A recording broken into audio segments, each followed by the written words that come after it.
এত সুন্দর দৃশ্য দেখে মনেই হতে পারে মেঘের চাদরে ঢেকে গেছে এই শহর। কিন্তু ভুল করবেন না, এটি আসলে দূষণের ধোঁয়ায় ঢেকে যাওয়া বসনিয়ার রাজধানী সারায়েভো। ড্রোন ফুটেজে স্পষ্ট ঘন স্মোগে ঢেকে গেছে পুরো শহর। ঘুম থেকে উঠতেই শহরবাসী লক্ষ্য করেন একটি ধোঁয়ার মেঘ শহরটিকে কার্যত বন্দি করে রেখেছে। 2,50,000-এর বেশি মানুষের এই শহরটি চারদিক থেকে পাহাড়ে ঘেরা একটি উপত্যকায় অবস্থিত।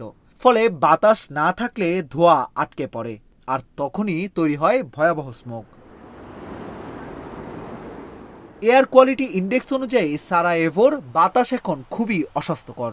বিশেষ করে ক্ষতিকর সূক্ষ্ম কণার মাত্রা স্বাস্থ্যের জন্য মারাত্মক ঝুঁকিপূর্ণ।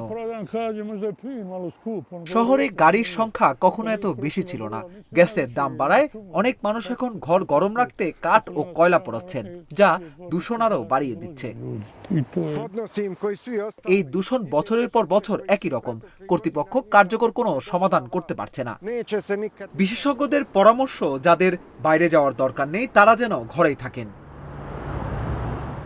উল্লেখ্য, গত ডিসেম্বরে সুইজারল্যান্ড ভিত্তিক সংস্থা IQ এয়ারের তালিকায় টানা 2 সন্ধ্যায় বিশ্বের সবচেয়ে দূষিত শহর হিসেবে উঠে আসে সারায়েভোর নাম।